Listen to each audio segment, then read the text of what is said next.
Dear guys, spoken English के इस 5वें दिन में आप सभी का स्वागत है। और मैं लेकर आया हूं ये जो वीडियो, इसमें सारी चीजें आपको समझाने की कोशिश मैं करता हूं, क्योंकि ये सारी चीजें आने वाले वीडियोस में काम आएंगी और इनकी मदद से आप अंग्रेजी अच्छा बोल पाएंगे और अपने भाषा को, अपनी जो दैनिक जीवन की जो भाषा है उसको सुधार पाएंगे। कहीं ना कहीं से चीजों को समझिए, वीडियो अंत तक देखिए, ताकि आप अपना ये जो 90 डेज का ये जो एक डेफिनिट प्लान है, इसके थ्रू आप जाएं तो सारी चीजों को समझ पाएं और अंत में एक अच्छा रिजल्ट पा सकें। मैं उन सभी बच्चों को धन्यवाद बोलना चाहूंगा, क्योंकि जिन्होंने 50 अंक में से 48 अंक पाए हैं कम्युनिकेशन स्किल 2 अंग्रेजी के विषय में, उन्होंने कहीं ना कहीं से लिख करके भेजा कि सर आपके चैनल के माध्यम से मैंने बहुत अच्छे अंक प्राप्त किए हैं। तो मैं काफी खुश हूं आप लोगों के इस तरह के कमेंट्स को पढ़ करके, सुन करके। तो मैं आपसे उम्मीद करता हूं कि ये जो अगला जो हमारा टारगेट है, जो 90 दिनों में अंग्रेजी सीखने का, इसमें आप भी खरे उतरेंगे और अपनी मेहनत, उत्साह और कह सकते हैं कि ऊर्जा में कोई कमी नहीं रखेंगे, ताकि हम अपने इस उद्देश्य को पूरा कर सके। 90 दिनों के अंदर हम इस मुहिम को एक अच्छे ऊर्जा के साथ प्राप्त कर सकें और सारी चीजों को चलिए देखते हैं और हम चीजों को समझते हैं वन बाय वन। तो अभी हमने पिछले भी वीडियो में पार्ट्स ऑफ स्पीच के बारे में बात करी थी और पार्ट्स ऑफ स्पीच को मैंने समझा दिया था फ्रॉम 1 to 8 कैसे अंग्रेजी के कोई भी शब्द एक ही कोई पार्ट्स ऑफ स्पीच के रूप में वाक्य में प्रयुक्त होते हैं। तो ये सारी चीजें मैंने बता दिया था कि कैसे वर्ब्स का क्या डेफिनेशन है अप टू इंटरजेक्शन, है ना। कुछ वर्ड फॉर्मेशन से रिलेटेड कुछ बातें रह गई थी जिसे हम आज बात करेंगे आज की चर्चा में, है ना। कुछ इंपॉर्टेंट टर्म्स हैं जिन्हें आपको जानना बहुत ही जरूरी है डियर स्टूडेंट्स, क्योंकि अभी क्या है कि ना इनको जाने बिना हम ग्रामर का यूज या अंग्रेजी बोलते समय जो सेंटेंसेस इस्तेमाल करते हैं ना, उसमें गलतियां कर बैठते हैं। तो it is very important to keep in mind before going ahead any further. मैं आपको बता दूं कि इन नंबर, जैसे इंग्लिश में आपको बहुत, मैं ग्रामर पढ़ाने की कोशिश नहीं कर रहा हूं, लेकिन शॉर्ट में चीजों को समझिए कि नंबर्स क्या होते हैं। नंबर्स में आपको बता दूं कि इसे हिंदी में वचन कहते हैं। वचन किसी भी वाक्य में प्रयुक्त जो संज्ञा या सर्वनाम होता है ना, उसकी संख्या की तरफ इशारा करता है। और ये संख्या हम कैसे एक हो सकता है और एक से अधिक हो सकता है। तो इन चीजों को समझते हुए हम आगे बढ़ेंगे। तो देखिए, it refers to count of a noun और अ प्रोनाउन। जैसे मान लो बुक अगर अकेला है, एक है, तो अ बुक कहोगे। अगर ढेर सारे बुक हैं तो बुक्स बोलोगे। तो सिंगुलर मतलब जब एक की तरफ इशारा हो तो सिंगुलर नंबर कहलाता है, और मोर देन वन की तरफ इशारा अगर रहे तो उसे प्लूरल नंबर कहते हैं। तो आपको पहले से भी पता होगा कि जो नंबर्स होते हैं दो होते हैं, सिंगुलर नंबर और plural number.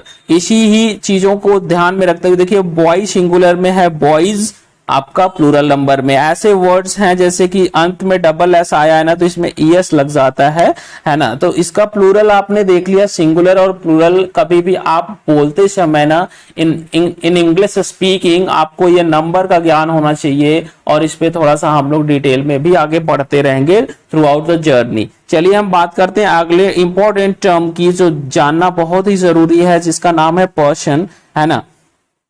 Person English grammar में, हिंदी में इसे पुरुष कहते हैं। प्रथम पुरुष, मध्यम पुरुष, उत्तम पुरुष, अब 3 होते हैं। अंग्रेजी में ये 3 होते हैं।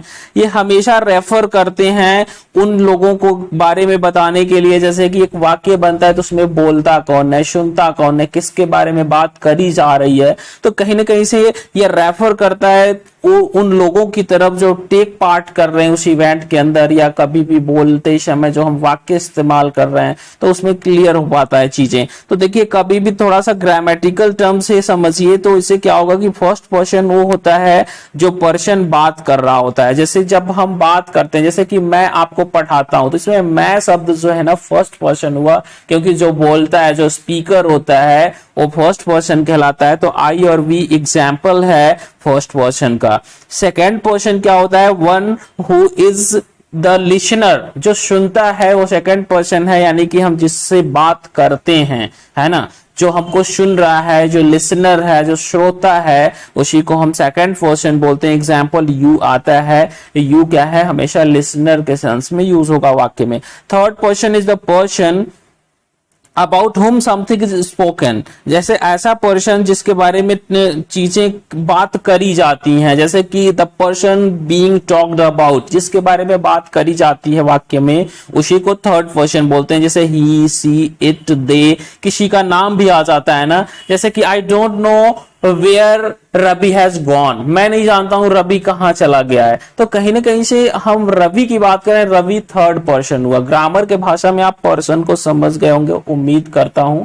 अगर नहीं समझ पाए हैं तो भी आप हमसे वर्चुअली कनेक्ट हो सकते हैं, आप दिए गए कॉन्टैक्ट नंबर से आप हमसे जुड़ सकते हैं चीजों को समझने के लिए।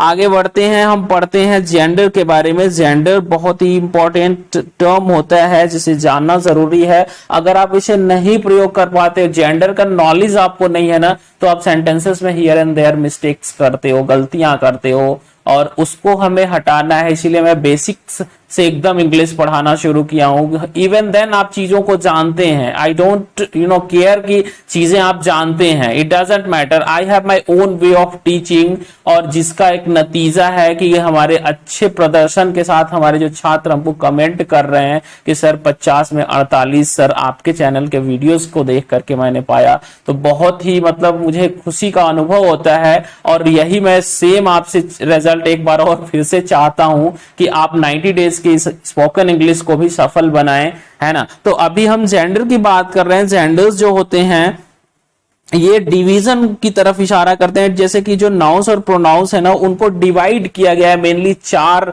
जेंडर बेस्ड क्लासिफिकेशन किया गया है कहीं ना कहीं से। तो जैसे कि कोई भी व्यक्ति, वस्तु या स्थान होता है ना, या तो वो मेल क्लास से भी बिलोंग करेगा, या तो फीमेल क्लास से, या तो कॉमनली बात करी जाएगी, या तो न्यूटर, निर्जीव से सेंस में। तो अगर देखो हम बात करें ना किसी भी संज्ञा या सर्वनाम की, तो या तो मैस्कुलिन हो सकता है, फेमिनिन हो सकता है, या कॉमन या न्यूट्रल हो सकता है, राइट। जैसे एग्जांपल भी मैंने यहां पर रखा है, ही मैस्कुलिन, पुरुष जाति की तरफ इशारा है, पुरुष वर्ग को व्यक्त किया जा रहा है। Shruti is the name of a girl, तो गर्ल बिलोंग कह सकते हैं, करती है फीमेल क्लास से ना। फिर स्टूडेंट, स्टूडेंट में बात करें तो बॉयज गर्ल्स दोनों आ जाएंगे, इसलिए इसे हम कॉमन जेंडर बोलेंगे। और लास्ट जेंडर न्यूट्रल जेंडर जिसे हम कहेंगे, जैसे निर्जीव वस्तुओं का जेंडर, जैसे बुक, टेबल, या जो पेन जिसमें जान ना हो, नॉन लिविंग थिंग्स हो, है ना, निर्जीव वस्तुएं, तो उसके जेंडर की बात इंग्लिश ग्रामर के पॉइंट ऑफ व्यू से करें तो उसे हम न्यूट्रल जेंडर बोलते हैं, राइट। इसका पीडीएफ आप लोग जरूर डाउनलोड कर लिया करिए। प्रतिदिन वीडियो के साथ साथ मैं आपको टेलीग्राम में इसका लिंक देता हूं कि आप पीडीएफ डाउनलोड करें और ओवरऑल चीजों को एक बार पढ़ लें जो मैं समझाता हूं। ओके, अगला टर्म हम समझने की कोशिश करेंगे जो कि इक्वली इंपॉर्टेंट होगा, हमको आगे का बेस बनाने में, आगे अंग्रेजी को बोलने में मदद देने वाला है। तो चलिए, केस जो होता है ना, केस को हिंदी में कारक कहते हैं। कारक जो होता है वो इंडिकेट करता है उस ग्रामेटिकल फंक्शन को जो नाउन प्रोनाउन के लिए होते हैं। जैसे कि अभी हम वाक्य की बात करें ना, तो कोई भी वाक्य बनता है तो अगेन मैं फिर से बता दूं कि SVO से बनता है। तो सब्जेक्ट के प्लेस पे नाउन या प्रोनाउन को रखते हैं, ऑब्जेक्ट के जगह पे नाउन या प्रोनाउन ही होता है, वर्ब एक्शन वर्ड्स होते हैं। तो जो सब्जेक्ट के प्लेस पे जो शब्द रखे जाते हैं ना, उनकी केस सब्जेक्टिव केस होनी चाहिए, और जो ऑब्जेक्ट के जगह पे जो शब्द रखे जाते हैं उसकी केस ऑब्जेक्टिव केस होनी चाहिए। तो केस को मैं थोड़ा ब्रीफली आपको समझाता हूं, थोड़ा सा आप इस चीज को समझिएगा कि ये मेनली जो है ना 4 प्रकार के होते हैं। सब्जेक्टिव केस, जिसे हम नॉमिनेटिव केस भी कहते हैं। ऑब्जेक्टिव केस के बाद आता है पजेसिव केस, फिर ऑब्जेक्टिव केस, फिर ऑब्जेक्टिव केस, है ना। तो वोकेटिव केस, ये सारी चीजों को आप पढ़िए। जैसे कि 4 केसेस होते हैं, जैसे कि सब्जेक्टिव, पजेसिव, ऑब्जेक्टिव और वोकेटिव। इन चीजों को मैं आपको समझाता हूं। जैसे कि वाक्य का जो सब्जेक्ट बनता है ना, जैसे कि ही प्लेज, है ना, क्रिकेट, तो ही किस केस में है? वाक्य का सब्जेक्ट बना है तो सब्जेक्टिव केस में है ना। जैसे आई मेट हिम एस्टरडे, मैं उससे कल मिला, तो हिम जो है ना पजेसिव केस में भी नहीं, ऑब्जेक्टिव केस में, क्योंकि वो वाक्य का ऑब्जेक्ट है, उस वाक्य में प्रयुक्त वर्ब का ऑब्जेक्ट है। मेट हिम, मैं किससे मिला, तो हिम उसका ऑब्जेक्ट है, तो हिम किस केस में है? ऑब्जेक्टिव केस में है। संबंध दर्शाने वाले केस को हम जैसे कि पजेसिव केस कहते हैं, है ना। जैसे कि आपका माय, योर, ये सब जो वर्ड्स यूज होते हैं ये इंडिकेटर होते हैं कि ये पॉजिटिव केस है, यहां से डिनोट कर रहा है। वोकेटिव केस शो होता है, जैसे अगर हम कहें रवि कम्स हियर, रवि यहां आता है तो यहां पर रवि सब्जेक्टिव केस में है। लेकिन अगर हम कहें रवि कम हियर, अगर हम रवि को संबोधित करके बुलाएं तो रवि वोकेटिव केस में है, यानी संबोधन कारक में है ना। तो कारक आप जान गए होंगे 4 होते हैं, कर्ता कारक, है ना, कर्म कारक, और ये संबंध कारक, और एक संबोधन कारक। मतलब यही 4 होते हैं, चारों को समझ लीजिए, तब जाकर के आप आगे चीजों को अच्छे से समझ पाएंगे। कुछ नोटेबल पॉइंट्स मैं बताता हूं, क्योंकि अंग्रेजी का कोई भी वाक्य बनता है ना तो एसवीओ से बनता है। अगर मान लीजिए हम एक एग्जांपल ले लेते हैं, तो जैसे सब्जेक्ट का जो नंबर पर्सन है ना, वर्ब के नंबर पर्सन से मैच करना चाहिए। इसीलिए मैंने आपको नंबर पर्सन, जेंडर और केस सारी चीजें अच्छे से समझाई हैं कि अगर वाक्य में प्रयुक्त जो सब्जेक्ट है ना उसका अगर वो सिंगुलर नंबर में है तो वर्ब भी सिंगुलर नंबर में होना चाहिए। अगर सब्जेक्ट प्लूरल नंबर में है तो वर्ब भी प्लूरल नंबर होना चाहिए। और उस वाक्य में प्रयुक्त हर शब्दों का जेंडर, जैसे कि अगर हम कहें कि she is working on his product, है ना, तो अगर हम कहें she is working on his project, तो अभी क्या है कि अगर वो अपने प्रोजेक्ट पे काम कर रही है तो she is working on her project होना चाहिए ना। तो ये जेंडर बेस्ड एरर मैंने उस वाक्य में आपको इंडिकेट करा। तो अभी क्या है, केसेस भी ध्यान दिया करिए, जब वाक्य में जो सब्जेक्ट के प्लेस पे जो सब्जेक्ट शब्द आते हैं वो अभी कभी भी आप वाक्य की शुरुआत हिम, देम, यू, जैसे हिम, देम और इनसे नहीं ना, अस से नहीं ना वाक्य की शुरुआत करते हो। क्यों? क्योंकि ये ऑब्जेक्ट वही प्रोनाउंस हैं जो ऑब्जेक्टिव केस में है। जब भी हम उन प्रोनाउंस को सब्जेक्ट का दर्जा देंगे, सब्जेक्ट बनाएंगे, तो उसे हम करेंगे सब्जेक्टिव केस में। अभी आपको इतना ही ब्रीफ में समझना है, बहुत ज्यादा डीप ग्रामर में नहीं जाना है,